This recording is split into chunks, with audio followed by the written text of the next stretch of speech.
Assalamualaikum warahmatullahi wabarakatuh. Kembali lagi dengan saya Renata Diandora. Pada video kali ini saya akan membahas salah satu nilai aneka, yaitu anti korupsi. Jadi korupsi itu pengertiannya apa sih? Kalau dari dalam bahasa Latin, corruptio atau corruptus itu artinya sesuatu yang rusak, busuk, menggoyahkan, memutar balik, menyogok, ataupun penyuapan. Kalau pengertian secara luas itu merupakan tindakan pidana dalam penyelewengan atau penyalahgunaan uang negara demi keuntungan pribadi maupun golongan, di mana korupsi ini bisa menyangkut jabatan instansi atau aparatur pemerintah, penyelewengan kekuasaan dalam jabatan, kemudian menyangkut dari faktor ekonomi dan politik, dan juga menempatkan kepentingan keluarga ataupun golongan ke dalam kedinasan atau instansi.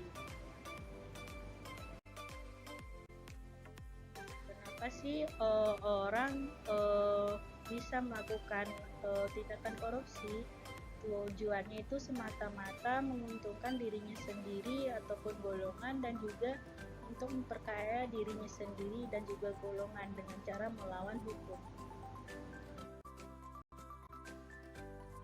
Jadi jenis-jenis korupsi itu ada berapa macam. Ada korupsi akan kerugian keuangan negara, suap menyuap dan gratifikasi, penggelapan dalam jabatan, pemerasan, perbuatan curang atau fraud, dan adanya konflik kepentingan dalam pengadaan. Ciri-ciri orang korupsi itu apa aja sih? Pertama itu selalu melibatkan lebih dari satu orang dan biasanya dilakukan secara rahasia. Kemudian melibatkan elemen kewajiban dan keuntungan timbal balik. Jadi keuntungan di sini tidak hanya berupa uang saja. Dan yang bagi mereka yang mempraktekkan korupsi ini biasanya berusaha untuk menyelubungi perbuatannya dengan berlindung di balik menyenangkan hukum. Bisa dikatakan mereka ini seolah kebal akan hukum. Kemudian yang bagi mereka yang terlibat korupsi ini menginginkan keputusan yang tegas dan mampu untuk memenuhi keputusan tersebut. Dan setiap perbuatan korupsi ini mengandung penipuan, bisa dilakukan oleh badan publik atau masyarakat, dan juga korupsi ini merupakan suatu pengkhianatan kepercayaan.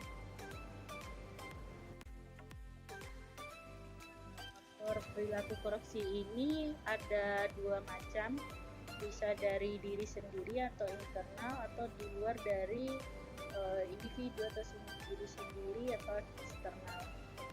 Dari faktor internal itu ada terdiri dari aspek individu, di mana ada seorang punya sifatnya tamak, lemah moral, dan gaya hidupnya konsumtif, itu juga mempengaruhi perilaku korupsi. Kemudian dari aspek sosial itu seperti adanya dorongan dari keluarga ataupun orang terdekat untuk melakukan tindakan korupsi. Kemudian dari faktor eksternal itu terdiri dari aspek sikap masyarakat terhadap korupsi, di mana kurangnya kesadaran masyarakat akan tindakan korupsi sendiri, atau mungkin bisa dibilang masyarakat secara tidak langsung tidak sadar bahwa mereka bisa saja melakukan korupsi. Kemudian dari aspek politik itu adanya kepentingan politik untuk meraih dan mempertahankan kekuasaan. Aspek ekonomi itu di mana dari segi pendapatan yang tidak mencukupi kebutuhan sehari-hari. Dan selanjutnya aspek organisasi itu seperti kurangnya sikap keteladanan kepemimpinan, lemahnya kultur organisasi, lemahnya sistem akuntabilitas dan sistem pengendalian manajemen serta pengawasan. Dari kedua faktor ini dapat memicu perilaku korupsi. Tapi yang lebih terkenal lagi itu ada teori, ada greed atau keserakahan. Ini merupakan faktor yang paling dominan menjadikan seseorang untuk melakukan korupsi. Ada opportunity, adanya kesempatan, di mana adanya celah, diberikan kesempatan bagi seorang melakukan kecurangan. needs atau kebutuhan, dan juga expose atau pengungkapan, di mana adanya tindakan maupun konsekuensi yang dihadapi pelaku kecurangan apabila pelaku ditemukan melakukan kecurangan. Contoh perilaku korupsi sendiri sudah banyak ada di lingkungan kita maupun lingkungan masyarakat ataupun lingkungan kerja. Jadi ada beberapa hal seperti menggunakan fasilitas kantor di luar jam kerja, sampai penyalahgunaan wewenang terkait pengadaan barang dan jasa, dan lain-lainnya. Masih banyak contoh yang lain. Kemudian dampak nyata dari korupsi sendiri ini tidak hanya menimbulkan kerugian keuangan saja, maksudnya kerugian keuangan negara, tapi juga menimbulkan kerusakan tatanan kehidupan, yang kaitannya di sini akan menjadi tanggung jawab kita sebagai manusia yang akan diberi amanah untuk mengelola atau dapat menjadi sarana untuk memicu kesadaran diri sebagai PNS yang anti korupsi.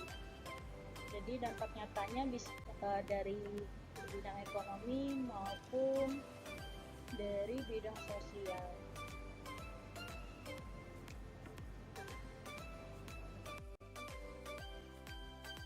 Kesadaran anti korupsi ini dapat dilakukan dengan pendekatan spiritual, di mana kita sebagai manusia itu harus tahu tujuan kita ada di muka bumi ini apa, dan selalu mengingat kalau setiap perbuatan kita di dunia ini akan dipertanggungjawabkan. Yang dari pendekatan ini akan menjadi benteng yang kuat untuk melawan korupsi atau anti korupsi. Nilai dasar anti korupsi yang harus kita pegang sebagai ASN atau PNS itu ada 9. Ada jujur, peduli, mandiri, disiplin, tanggung jawab, kerja keras, sederhana, berani, adil. Contoh perilaku penerapan anti korupsi ini bisa kita terapkan dari 9 nilai dasar sebelumnya, seperti membuat laporan kinerja sesuai fakta lapangan, menurunkan kerja, mengerjakan tugas yang percaya diri, datang dan pulang kerja tepat waktu, sampai tidak membeda-bedakan rekan kerja dalam menjalin hubungan sosial. Baiklah, sekiranya itu yang bisa saya sampaikan tentang anti korupsi. Mohon maaf bila ada kesalahan. Sekian dan terima kasih.